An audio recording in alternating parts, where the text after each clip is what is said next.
Hola, buenos días compañeros y maestra. Nosotros somos el equipo número 2 y les vamos a estar hablando del desarrollo moral en la tercera infancia. Los integrantes del equipo son Castillo Tadeo, Janet Guadalupe, Ceja Andrade, Adriana Yadet, Cardona Ortiz Noemí, Guzmán Salvador, Brenda Lisbeth, Hernández Velázquez, Gustavo Asdrúbal, Murillo Villagrana, Guadalupe, Núñez Bautista, Edgar y Uribe Lugo, Etna Lucero. Primeramente les vamos a hablar de lo que es el desarrollo moral. El desarrollo moral o ética se define como las normas que regulan la conducta establecida por la sociedad, las cuales se consideran como deseables o buenas en los individuos. Las reglas morales. Para garantizar la convivencia es necesario establecer relaciones entre los sujetos. Como individuos, cada uno posee una perspectiva diferente de su entorno. Los hombres son capaces de elegir su conducta, a lo que se entiende como libertad. Las reglas establecen hasta dónde puede llegarse y qué es lo que se debe hacer con respecto a los otros. Estas reglas nos permiten delimitar hasta dónde llega la libertad de cada individuo, sin que perjudique la de otro. Las categorías básicas de las normas sociales. Estas se dividen en tres tipos de normas: convencionales, morales y jurídicas. Las normas convencionales regulan los usos sociales como la forma de vestir, el saludo, la práctica, el cuidado de los niños, las costumbres, etc. Estas presentan variaciones de una sociedad a otra o entre grupos sociales de una misma sociedad. A esto se refiere que van a ser diferentes las características o las normas convencionales que pueda tener, por ejemplo, un individuo en una región a otro en otra región. Estas pues varían según cada sociedad. Después continuamos con las normas morales. Estas hacen referencia a aspectos más generales de las relaciones con los otros. Estas tratan de la justicia, la integridad y el respeto de los derechos. Tanto las normas convencionales como las morales se van adquiriendo a lo largo del desarrollo. Por lo tanto, las normas jurídicas se caracterizan por imponer sanciones en caso de una violación. Los límites de las tres normas varían según cada sociedad. Estas normas jurídicas hacen referencia a la violación cuando se irrumpe o se rompe alguna regla impuesta. Es cuando se impone una sanción. El razonamiento moral. Piaget se orienta hacia el desarrollo moral, es decir, los criterios con los que los sujetos juzgan las conductas morales y cómo razonan acerca de ellas. Piaget consideró que las conductas del sujeto pueden ser impulsadas por otros. En el caso de los niños, son impulsadas por los adultos. En el ámbito de los juegos encontró una serie de etapas a las que llama práctica de las reglas, como la conciencia de las reglas. A partir de ahí se adentró en el estudio de los problemas morales, como las intenciones y las acciones. Estas intenciones pueden involucrar, por ejemplo, la mentira, la responsabilidad, la noción de la justicia, etc. Sanciones. Las sanciones se dividen en dos tipos: sanciones expiatorias y sanciones de reciprocidad. Las sanciones expiatorias consisten en recibir un castigo que constituya una expiación, la cual es enmendar una culpa del acto cometido. Esta opción es generalmente elegida por los niños de menos de 7 años. Las sanciones de reciprocidad consisten en reparar las consecuencias del acto y es una opción elegida generalmente por los niños de más de 7 años. Por ejemplo, si hay dos niños jugando y uno de ellos rompe algún juguete, se hicieron pruebas donde les preguntaban a los niños cuál sería un castigo o una sanción que se le podría imponer. Y los niños de menos de 7 años generalmente escogieron, por ejemplo, que se quedara en casa una semana sin juguetes. Aunque esta opción no le devolvería el juguete, ellos consideran que la sanción es la adecuada, mientras que los niños de más de 7 años, que generalmente seleccionan las sanciones de reciprocidad, consideraron que lo más justo, la sanción que debía imponerse, sería pagarle el juguete o brindarle un juguete nuevo, lo cual brindaría una solución a la problemática o al acto cometido. La justicia inmanente. Piaget se plantea también estudiar si los niños creen en la existencia de una justicia inmanente, es decir, si producen sanciones por la propia naturaleza de las cosas. Para ello utiliza la siguiente historia. Había una vez dos niños que robaban manzanas en un manzano. De pronto llegó un guardia y los dos salieron corriendo, pero cogió a uno. El otro, al volver a casa por otro camino, cruzó el río por un puente en mal estado y cayó al agua. La pregunta que realizó Piaget a los niños al final de la historia es que si consideraban que de no haber robado las manzanas, el niño de todas maneras hubiera caído en el puente viejo. La respuesta a favor de la existencia de una justicia inmanente va disminuyendo con la edad. Existen también la justicia retributiva y la distributiva. La retributiva es aquella en la que el individuo es premiado en función de su esfuerzo y sus méritos. Esta generalmente es aprobada por los niños de entre 6 y 9 años de edad, mientras que la justicia distributiva es aquella en la que se distribuye el bien favorecido a todos los individuos por igual. Esta generalmente es aprobada por los niños de 10 a 13 años. En los ejemplos antes mencionados se abordó la justicia involucrando tanto al adulto como autoridad y a los niños. Ahora abordaremos lo que es la justicia solamente entre los niños. Conforme la edad avanza, los niños defienden la conducta recíproca y la conducta del niño va siendo más aprobada. Aquí los niños se ven como iguales, a diferencia de cuando existe la intervención de un adulto, pues éste se involucra como una autoridad ante el niño. Piaget sostiene que para los niños más pequeños las normas están ligadas a las personas que las dictan, es decir, a los adultos. Y aquí vamos a abordar lo que son los dos tipos de moral. La moral heteronoma, que es la fuerza de la norma que depende de otro. Esta es generalmente hasta los 7 u 8 años, que es donde se involucra el adulto. Y después continúa la moral autónoma, que es cuando el niño comienza a ser capaz de juzgar las normas en función de su bondad o de su maldad e independizarse de quien las dicte, es decir, del adulto. Cuando comienza esta independencia de la moral es generalmente entre los 8 y 11 años de edad. También abordaremos los tres niveles de moralidad según Colbert. Primeramente tenemos el nivel preconvencional, en el cual la moralidad del niño acepta la autoridad del adulto, es decir, está gobernado por las reglas externas, que como ya habíamos visto con Piaget, esto generalmente ocurre en la etapa de los 6 a los 8 años de edad. Posteriormente, el nivel convencional es donde el niño acepta las normas sociales en base de la moralidad. Es la conformidad de dichas normas lo que permite mantener un orden social, la buena conducta es lo que agrada o ayuda y esta es la que se encuentra aprobada. Generalmente esta se observa de los 8 años en adelante. Y el último nivel es el postconvencional, donde la moralidad se determina mediante principios y valores universales que examinan la moral de la sociedad propia, el punto de vista legal, la acción concreta y los principios éticos. Hola, mi nombre es Adriana y yo les estaré hablando sobre el razonamiento prosocial. Según Eisenberg, la conducta moral prosocial es la que se refiere a conductas como ayudar, consolar o compartir que podrían tener que ver con lo que se suele denominar altruismo, es decir, acciones que benefician a otros sin que uno obtenga ningún beneficio de ellas. Incluso puede que esas acciones tengan un costo considerable para el que las realiza. Eisenberg se ha servido también de dilemas, en este caso prosociales, para estudiar el razonamiento prosocial a través de estudios transversales y longitudinales en diversas culturas. Se trata de situaciones en las que el individuo debe elegir entre satisfacer sus propios deseos, necesidades y o valores y los de los otros, particularmente en contextos en los que las leyes, castigos y obligaciones formales son irrelevantes o tienen poca importancia. Existen 5 estadios. El del primer nivel es la orientación hedonística y pragmática.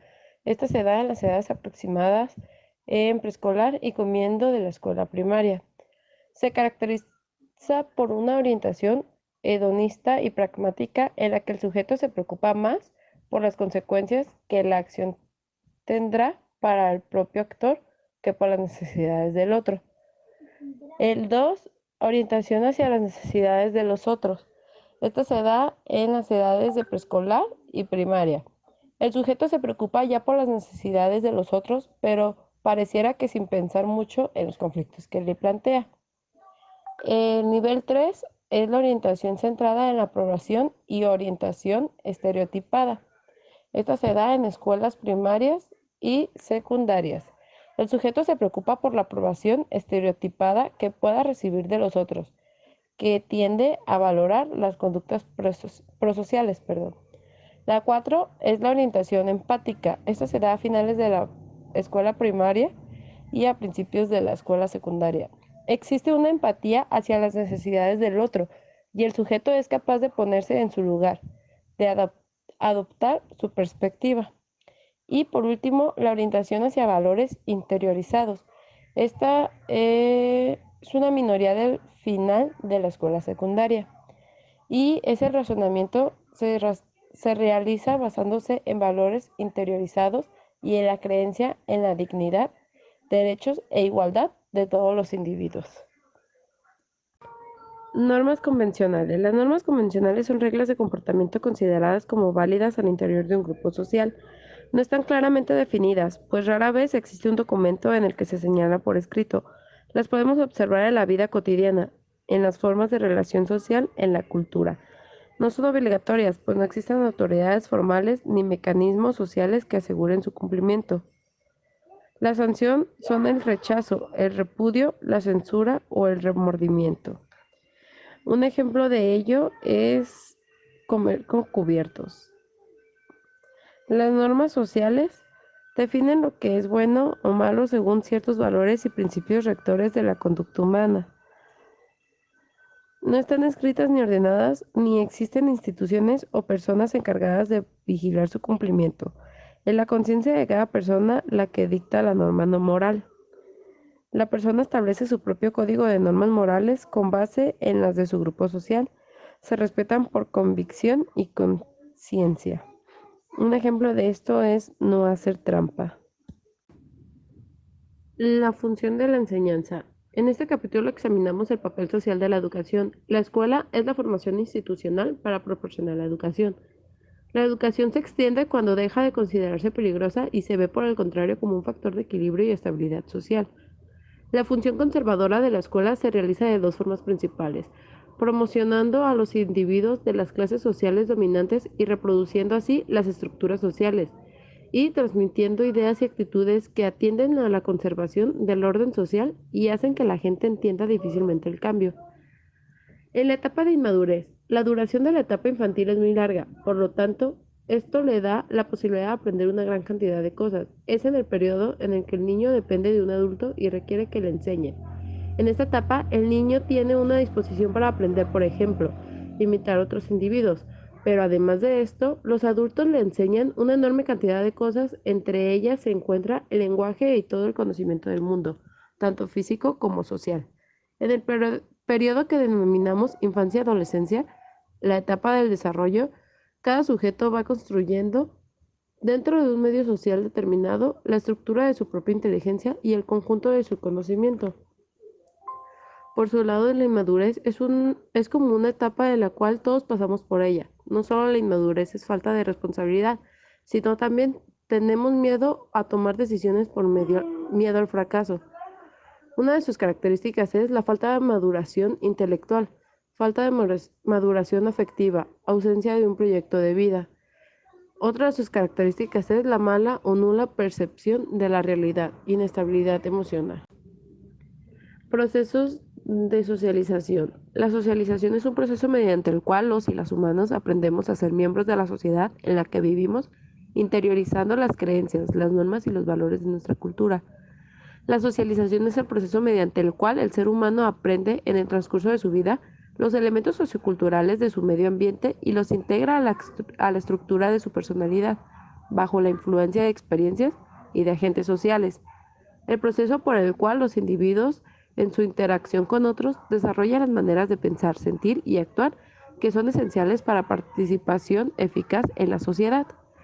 Los estadios del proceso de socialización son: la socialización primaria es la socialización que se da en el seno familiar del individuo, hasta que llega a ciertos institutos educativos como puede ser el colegio, donde se suceden las primeras relaciones con otras personas que no se encuentran en su entorno familiar. La socialización secundaria. La socialización primaria finaliza cuando el individuo comienza a integrarse a grupos en los cuales la naturaleza de la relación social es de carácter secundario.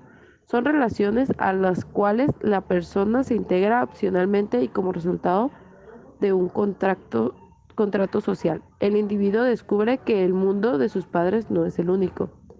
Y existe una socialización terciaria. Efectivamente, existe una socialización terciaria con la diferencia de que en lugar de una etapa se trata de un nivel de diferente de socialización en la cual aquellas personas que han experimentado una desviación de lo que se considera la norma social tienen la oportunidad de reintegrarse a la sociedad. Estos casos se dan en personas con conductas delictivas, criminales o punibles, las cuales, mediante un proceso de resocialización, readaptan su comportamiento. En este último caso, los agentes socializadores se vinculan a las autoridades e incluso a la prisión. La educación. Los adultos preparan a los jóvenes para convertirse en adultos, lo más parecido a ellos, transmitiéndoles creencias, valores, actitudes, temores y esperanzas. La educación tiene un papel conservador y que contribuye a mantener el orden social haciendo que la sociedad cambie lo menos posible. Es una forma de intervención social que se llevará a cabo desde estrategias y contenidos educativos con el objetivo de promover el bienestar social y mejorar la calidad de las personas en general y especialmente la resolución de problemas de aquellos grupos marginados que quedaron por fuera del sistema. Función de la escuela. Ya debemos saber que la escuela en sí cumple o debe cumplir un rol formativo y de desarrollo en la sociedad. Estas instituciones preparan a la persona para ser adulto, libres y capaces el día de mañana. La escuela debe transmitir conocimientos, valores y hábitos saludables para que sean personas íntegras, responsables de sus actos y capaces de resolver los problemas de la vida. Realmente, si lo pensamos bien, son numerosas las funciones sociales que se encuentran presentes en la escuela, centros educativos y demás. Estos entornos no son más que una reproducción basada en la realidad social del mundo de los adultos, con orden, jerarquía, normas establecidas, objetivo, etc. Esta institución forma parte del conjunto social. La enseñanza obligatoria. La enseñanza obligatoria se organiza a dos tipos de objetivos. La idea de que la instrucción es necesaria para todos y que todos tienen derecho a ella, de manera que pueda llegarse a un igualitarismo mediante una enseñanza común. Y la función económica, social e ideológica que desempeña la educación para todos. Las funciones principales que desempeña la escuela obligatoria inicialmente era para mantener a los niños ocupados mientras sus padres trabajaban y enseñarles a respetar. La evolución de la escuela. Los pedagogos y filósofos progresistas han visto a la escuela como un instrumento para la liberación del hombre y para el progreso social. Han definido que la escuela debe adaptarse a las necesidades del niño y que debe tener, convertir a cada niño en un ciudadano libre y feliz. Buen día, mi nombre es Edna Lucero Uribe, les hablaré acerca del fracaso escolar o el fracaso de la escuela. Un tema muy importante en los últimos años entre los pedagogos ha sido el fracaso escolar, pues efectivamente hay un gran número de chicos que no logran superar de forma adecuada los obstáculos que se ponen en su camino. E incluso si examinamos sujetos que han superado convenientemente las pruebas escolares, es decir, sujetos que aprueban o que obtienen buenas notas, encontramos que desde el punto de vista de la adquisición de conocimientos dejan mucho que desear.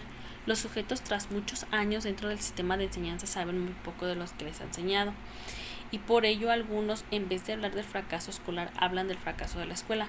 Pero referirse al fracaso de la escuela supone precisar fracasos desde qué punto de vista. Un ejemplo sería que el alumno no rinda como tal y por alguna circunstancia y no ponga la atención suficiente para tener buenas calificaciones y el alumno diga que la escuela es la que no funciona como tal, aunque algunas veces es cierto que ni la escuela no funcione como debería. La escuela obligatoria no ha nacido para transmitir la cultura.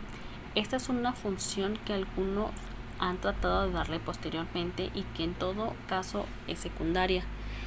Toda la escuela está organizada para perpetuar el orden social y mantener la división en clases sociales, para que el orden social no se modifique. Esto se realiza de varias maneras.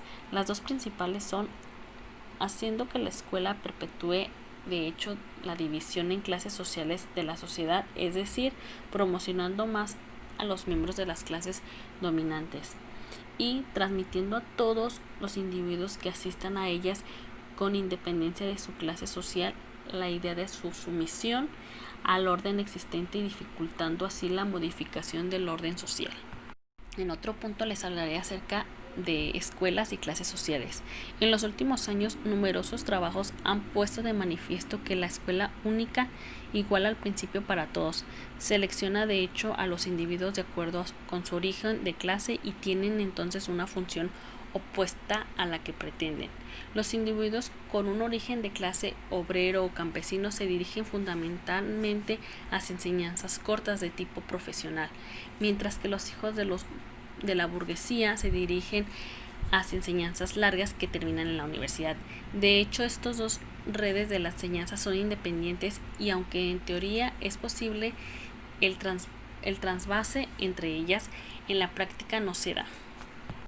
Les hablaré acerca de la función conservadora de la escuela, pero el aspecto más sutil y por tanto quizás el más importante es el de cómo se transmiten en la escuela a todos los individuos con independencia de su origen de clase, unas ideas que tienen la conservación del orden social. El procedimiento mediante los cuales se lleva a cabo estos son muy complejos y en parte mal conocidos, pero hay que subrayar por la importancia que tiene el hecho de que el tipo de enseñanza que se proporciona en las escuelas es pasivo. El alumno recibe los conocimientos ya construidos y lo único que tiene que hacer es incorporarlos. El tipo de pruebas de control del aprendizaje que se utilizan en las escuelas son también fundamentalmente repetitivas, exámenes en los que se debe reproducir lo mismo que se ha dicho el profesor o dice el libro, frecuentemente sin entender nada. Muy a menudo los conocimientos sobrepasan las capacidades de comprensión del alumno, lo cual contribuye igualmente a favorecer una actitud pasiva. El desarrollo intelectual se produce con independencia de la escuela. No puede negarse, sin embargo, que asistir a la escuela pone al alumno en contacto con un mundo de conocimientos y le proporciona un determinado tipo de experiencia útil. Morton Chapman habla haciendo un símil con los ordenadores de que los padres y los educadores realicen sobre los niños una programación de fábrica que no puede alterarse fácilmente. Nos dice que esta incluye aquellos elementos en los que no se prevén cambios y luego hay una programación de operación respecto a los elementos que puedan modificarse. El cambio social solo podría producirse en el momento en el que el número de individuos que deseara ese cambio, que tratara de imponer ese cambio, fuera muy numeroso. En otro punto les hablaré acerca de la modificación de escuela. Algunos sociólogos de la educación subrayan el hecho de que la escuela es un producto social y que cada sociedad tiene la escuela que le corresponde, concluyendo por tanto que no es posible introducir reformas en ella que contribuyan a transformar la sociedad, sino que habría que transformar la sociedad primero y así se producirá otro tipo de escuela y otro modo de transmisión del saber. Mientras no se produzcan esos cambios sociales, la escuela no podrá modificarse, pues es un fiel reflejo de la estructura social, con sus divisiones en clases, sus luchas entre clases. Desde esta perspectiva existe un determinismo casi total. Por otro lado, algunas personas, reflexionando sobre el fracaso de la escuela en su misión de impartir conocimiento y de contribuir a la liberación del hombre, proponen la supresión de las escuelas y la desescolarización. Les hablaré acerca del conocimiento del mundo social. Así pues surgió una área del estudio, sobre todo en Estados Unidos, que se denominó conocimiento social o cognición social, que tenía como objeto estudiar el pensamiento sobre objetos sociales, vinculando con los cambios en las capacidades cognitivas en general y mostrando que los aspectos sociales están muy relacionados con las capacidades cognitivas en su conjunto. Cuando nos dirigimos a otro tenemos expectativas sobre lo que se va a hacer, realizamos anticipaciones de conductas y la nuestra está guiada por esas anticipaciones. Construimos modelos de las situaciones y nos comportamos adecuadamente dentro de ellas. Por ejemplo, no es lo mismo que estemos en la puerta del cine y tratemos de entrar, que llamemos a la puerta de la casa de un amigo o que veamos que se acerca un guardia tras haber cometido una infracción de tráfico. Aprendemos a reconocer a cada una de esas situaciones y a comportarnos adecuadamente en ellas. Los estadios sobre lo social, la conducta social. Lo que los sujetos hacen en el mundo social, por ejemplo, la adquisición de los hábitos de ahorro, la conducta moral, las relaciones con los otros, etc.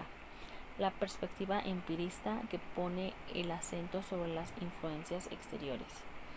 La conciencia o el conocimiento social, cómo los sujetos se representan en el mundo social. La psicología piagetana y cognitiva han mostrado que lo que los sujetos hacen está determinado por sus representaciones y por ello se ha puesto más énfasis en el estudio de estas, sin abandonar el estudio de la conducta. Perspectiva cognitivista, que pone en el acento de los modelos que el sujeto construye. En otro punto les hablaré sobre el conocimiento propiamente social. Sin embargo, la mayor parte de los esfuerzos de los psicólogos dedicados al conocimiento social se ocupa de estudiar el conocimiento que uno se forma de los otros en tanto que personas. Por ello podemos decir que se trata de un conocimiento psicológico que se estudia las percepciones, sentimientos, intenciones, etc. de los otros y de uno mismo, lo que podríamos llamar la actividad del sujeto en tanto que psicólogo espontáneo, y para relacionarse con los otros hay que ser un psicólogo en sentido amplio. Creemos, por tanto, que el estudio del sujeto como pensador social es distinto de lo que se estudia bajo el rótulo de conocimiento social y no puede reducirse a él, por lo que debería construir un campo de estudio independiente. Les hablaré acerca de las teorías sobre el proceso de adquisición. Las investigaciones se refieren a cuál es el proceso mediante el que los niños y adolescentes van adquiriendo sus ideas sobre el mundo social y de qué factores depende. Muchos de los trabajos, sobre todo los más antiguos, parecen suponer implícitamente que esas ideas se las van transmitiendo los adultos y los niños se limitan a irlas integrando progresivamente. Por ello, esos estudios se limitan a determinar la distancia entre ideas infantiles y las adultas. Así sucede, por ejemplo, en los estudios sobre el conocimiento de los que los sociólogos llaman la estratificación social y el prestigio de las profesiones, o sobre todo el conocimiento de la política, en la perspectiva que podríamos llamar de la socialización, que subraya la importancia de la presión social en la formación de opiniones e ideas. Sin embargo, adoptan una posición más o menos explícitamente constructivista, inspirada en alguna medida en la concepción de Piaget. Esta es la perspectiva que puede denominarse histórico-cultural, que tiene un gran interés desde el punto de vista teórico, pero que resulta difícil de traducir en investigaciones concretas que se diferencian de la realizada desde una posición constructivista. Su aceptación tendría como consecuencia que las diferencias en el conocimiento social que muestran los niños dependería de los grupos sociales a los que pertenecen, más que la edad o del nivel de desarrollo, pero esto no parece confirmado en la mayoría de los casos por los resultados de las investigaciones. Buen día, soy Noemí Cardona. Hoy hablaremos de qué están hechos los modelos sociales, puesto que el hombre es un ser social que solo puede desarrollarse dentro de una sociedad y en contacto estrecho con los otros. Una de las primeras cosas que los sujetos adquieren son las normas o reglas sobre lo que debe hacerse y sobre lo que no debe hacerse. Los adultos cuidan mucho de que la conducta de los niños sigan esas normas y ponen gran empeño en ello, puesto que esto es lo que va a garantizar que el futuro de la conducta pueda considerarse social y que el sujeto pueda interaccionar con los otros. Pero el niño recibe además informaciones sobre muchos hechos sociales y sobre aspectos concretos de la realidad social, y también las obtiene él mismo actuando dentro del mundo social, registrando sus regularidades y reflexionando sobre él, junto con todo lo que anterior, y apoyándose en ello, va elaborando explicaciones sobre cómo y por qué suceden las cosas de una determinada manera, en definitiva, sobre el funcionamiento de los sistemas sociales. El carácter de la representación social. Hay que tener presente que aunque el niño está inmerso en el mundo social, desde que nace su experiencia social es muy peculiar y distinta de la del adulto. El niño está plenamente sometido a las leyes de la física desde que nace, y su experiencia de las propiedades físico-químicas de los cuerpos no difiere de la de los adultos. Se cae igual que estos, se quema con las cosas calientes y siente el sabor ácido o dulce o el carácter riguroso o suave de una superficie. Y sobre todo, ello experimenta activamente explorando las características del mundo físico. Por el contrario, su experiencia y le resulta parcialmente desconocida. Hay muchas cosas y muchos lugares a los que el niño no tiene acceso. No participa directamente en parte de las actividades de la vida social, no va a trabajar y en el mejor de los casos solo conoce los lugares de trabajo superficialmente de vista. No ha experimentado lo que es una relación de dependencia laboral. Los campos de la representación del mundo social. La representación del mundo social es algo nuevamente amplio y con limitaciones difusos, en donde se puede distinguir aspectos centrales y aspectos periféricos.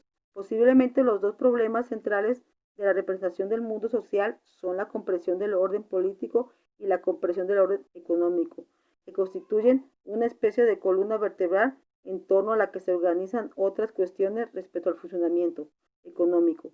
De la representación social es importante averiguar cómo se siente la producción y el intercambio de las mercancías y ligado a ello, cuál es el papel del dinero respecto a la comprensión del orden política. Temas centrales son el papel de los partidos políticos, de las instituciones, la representación parlamentaria, el cambio político y la alternancia en el poder, etc. El desarrollo de las nociones económicas. El problema de cómo entiende el niño la realidad de la economía y los conceptos referidos al uso del dinero tiene un enorme interés y puede servir como modelo de la comprensión infantil de la realidad social. Hay al menos dos razones para considerar que se trata de un campo de la mayor importancia dentro del estudio del desarrollo psicológico del niño. En primer lugar, por el propio interés del problema. Las nociones económicas constituyen un eje de la organización social y que con otras muchas nociones sociales como podrían ser las políticas, y en el segundo lugar por las posibilidades de estudio.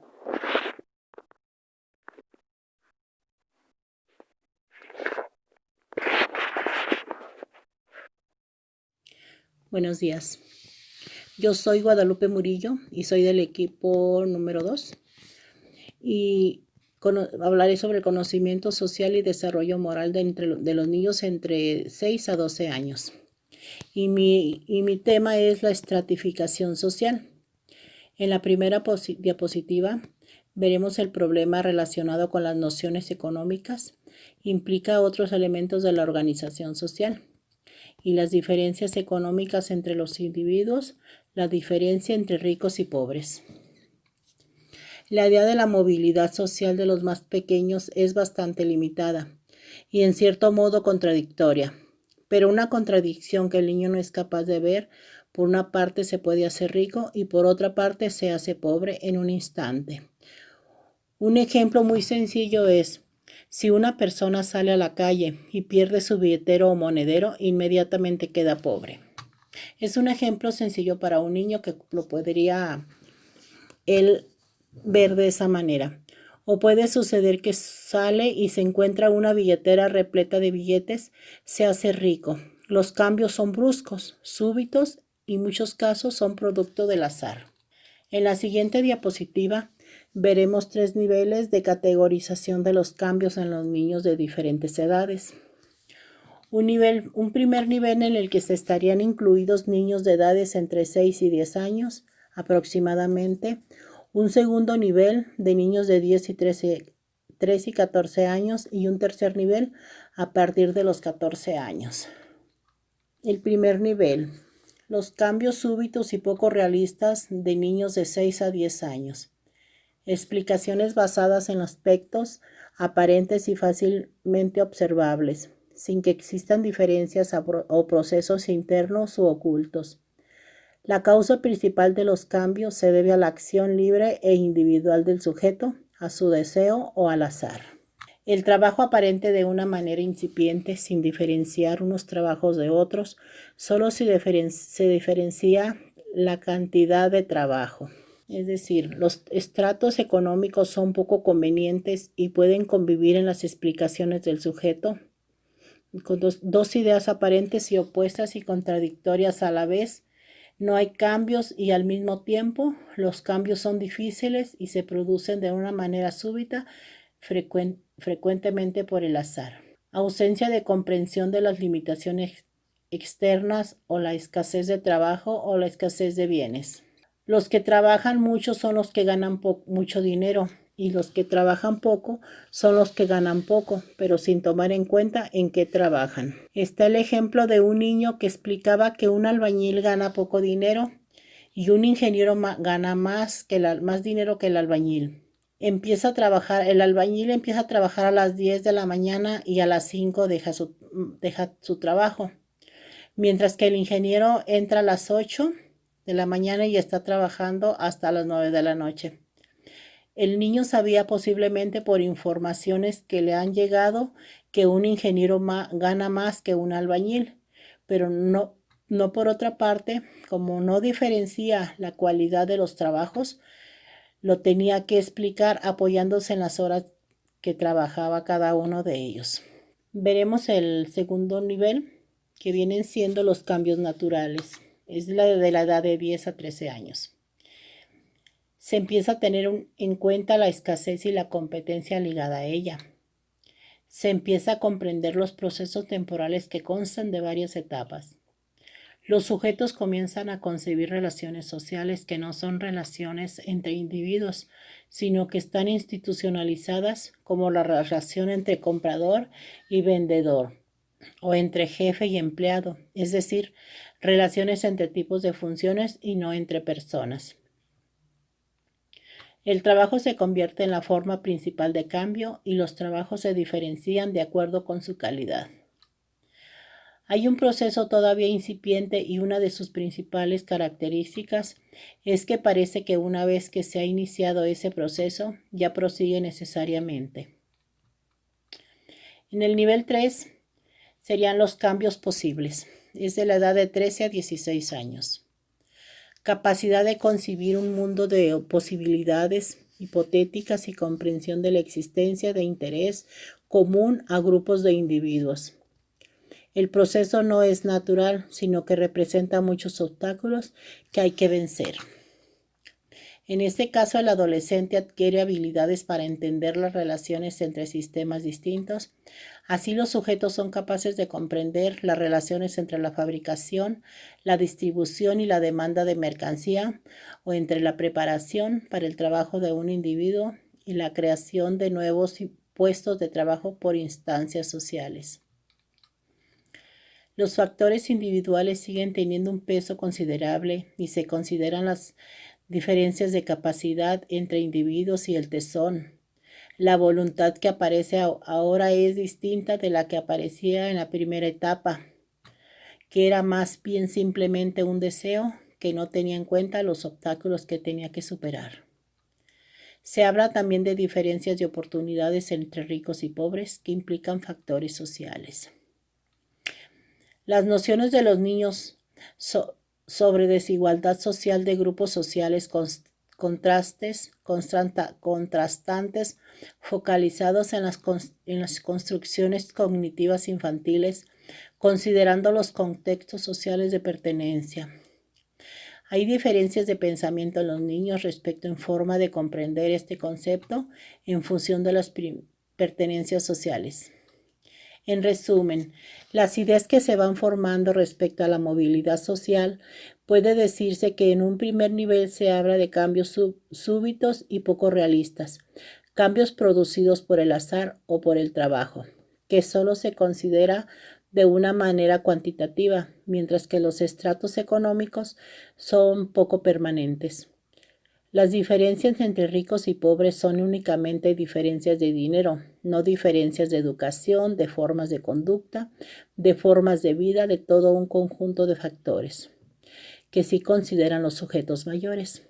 Las diferencias se pueden manifestar también en la experiencia física, la cual es muy importante, pero los rasgos siempre son extremos y externos.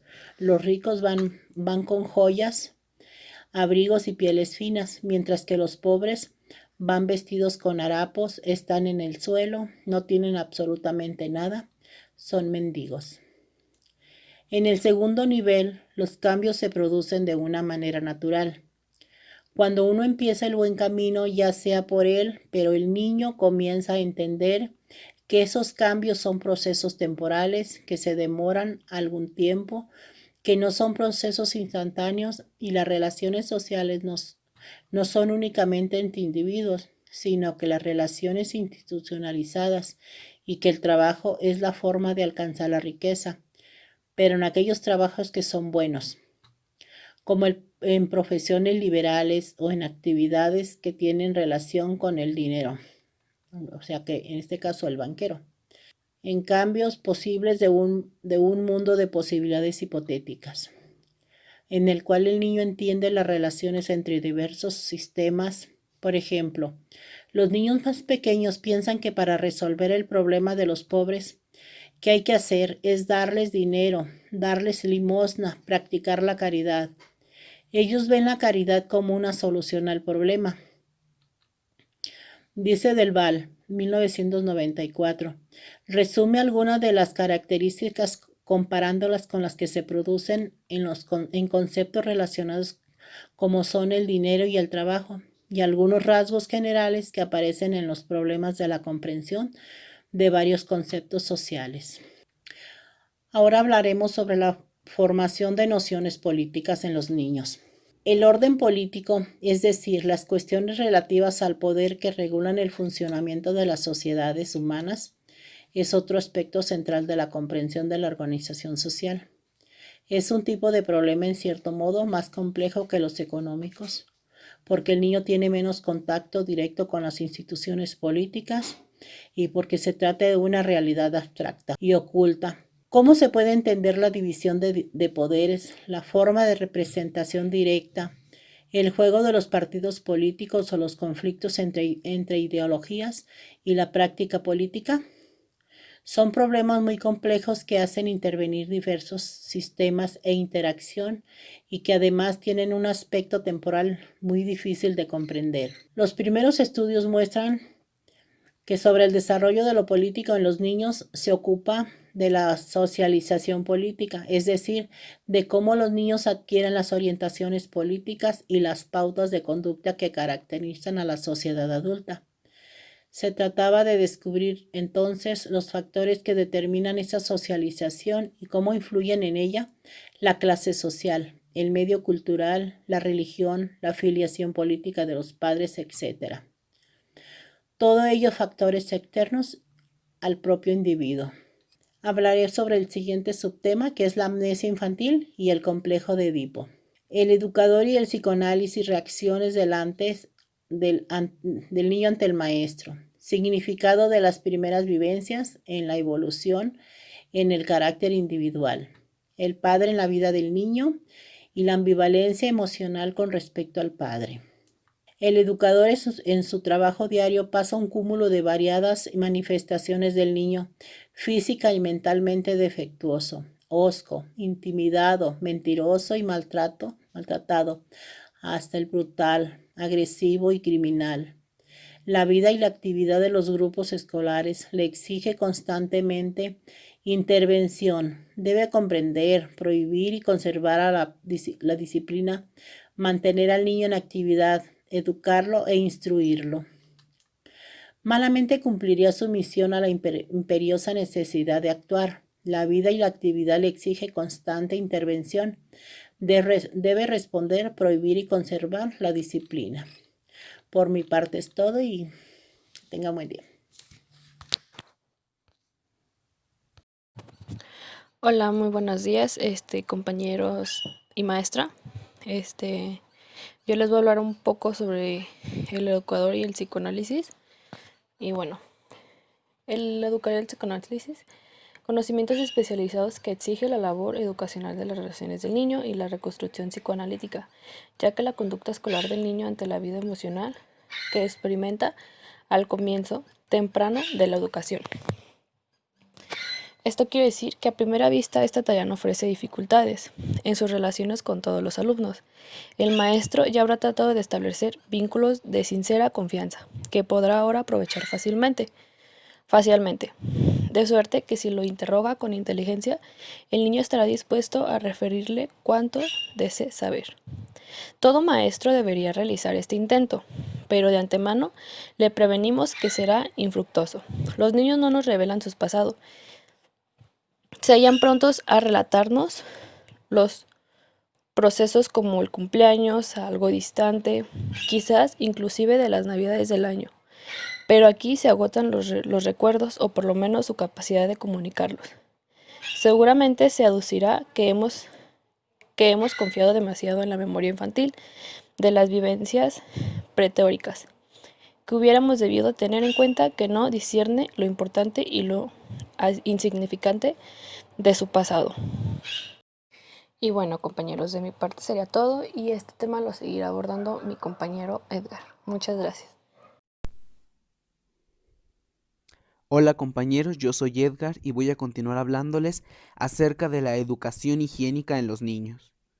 Una vez que el niño ya domina su proceso excretorio y que ya es capaz de resistir su zona anal, ya deja de ser una fuente de placer. ¿Esto qué quiere decir? Que cuando el niño ya es capaz de aguantarse, de ya no hacerse del baño en el momento en el que él quiera, eso deja de causarle cierto placer.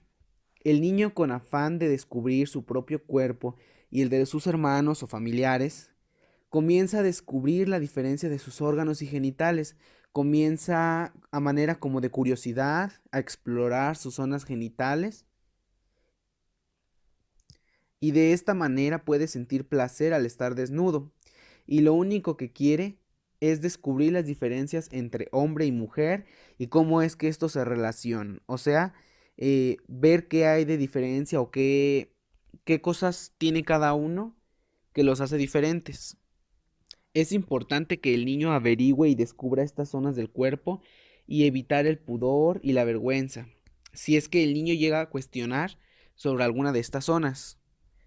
Para el niño no existe nada más importante que sus fuentes placenteras e imponer sus deseos instintivos.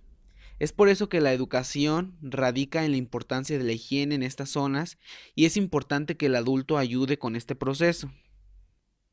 Ahora les voy a hablar del periodo de latencia. El periodo de latencia es un concepto de Sigmund Freud que designa una etapa en el desarrollo del niño. En esta etapa se encuentra entre otras dos. La primera de ellas se denomina, o más bien abarca desde el nacimiento hasta el complejo de Edipo. Este lo veremos un poquito más adelante. Y la segunda desde la pubertad hasta la madurez sexual. Entre estas dos etapas se encuentra el periodo de latencia. Según la teoría psicoanalítica, el periodo de latencia comienza cuando incluye el complejo de Edipo, donde ocurre una represión que provoca una amnesia en los primeros años. ¿Esto qué quiere decir? Que pues el niño olvida las cosas. Aquí el ser humano o el individuo comienza a reconocer su propia vida e ignora ciertos procesos inconscientes en su vida. Continuando, les hablaré acerca de la formación reactiva.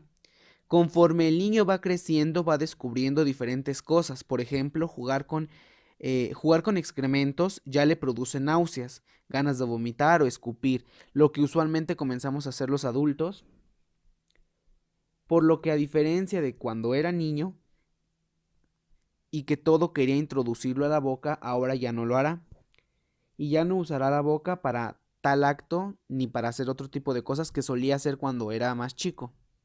La formación reactiva es una cualidad adquirida y nacida como una lucha contra el impulso instintivo infantil. Esto quiere decir que esta formación le va a impedir que haga las cosas que hacía cuando era más pequeño y que caiga en esas costumbres anteriores. Ahora les voy a hablar acerca de la sublimación. Ahora el niño busca otras fuentes de placer, ya que las que tenía cuando era niño pues ya no son fuentes placenteras para él. Por ejemplo, ensuciarse de pintura o hacer un dibujo con colores y lápices ya le producen, es su nuevo tipo de placer. El niño disfruta estas actividades porque son de aceptación social y de esta manera se siente útil. Para designar este refinamiento de impulso instintivo, el psicoanálisis ha elegido pues el término de sublimación. Por último, les hablaré acerca del complejo de Edipo y del complejo de castración. El complejo de Edipo se refiere a un grupo de emociones y sentimientos infantiles que se caracterizan por deseos amorosos y hostiles hacia los padres. Es como si los niños sintieran celos del papá y que su mamá fuera solo para ellos. Existen dos constelaciones distintas del complejo de Edipo.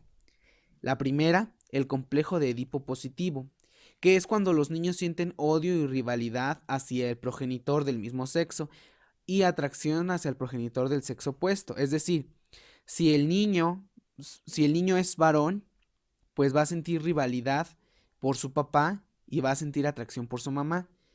Y si el niño es niña, va a sentir rivalidad por su mamá y amor por su papá.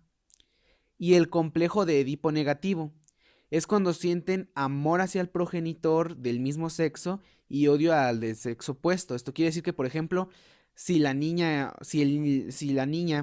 es niña, pues va a sentir amor hacia su mamá y odio hacia su papá y viceversa. El complejo de castración es un concepto también del psicoanálisis y tiene una íntima relación con el complejo de Edipo. Este se da cuando el niño tiene miedo a la pérdida de poder, superioridad, de reunificación con la mamá, a manos del padre. Y en la niña se da como si fuera una tipo castración. En este complejo influyen mucho los padres. Esto debido a que los niños comienzan a sentir ciertos celos o afecto por sus progenitores, tanto del mismo sexo como del sexo opuesto. Pues esto ha sido todo por parte de mi equipo. Preguntas o dudas los podemos aclarar en la exposición.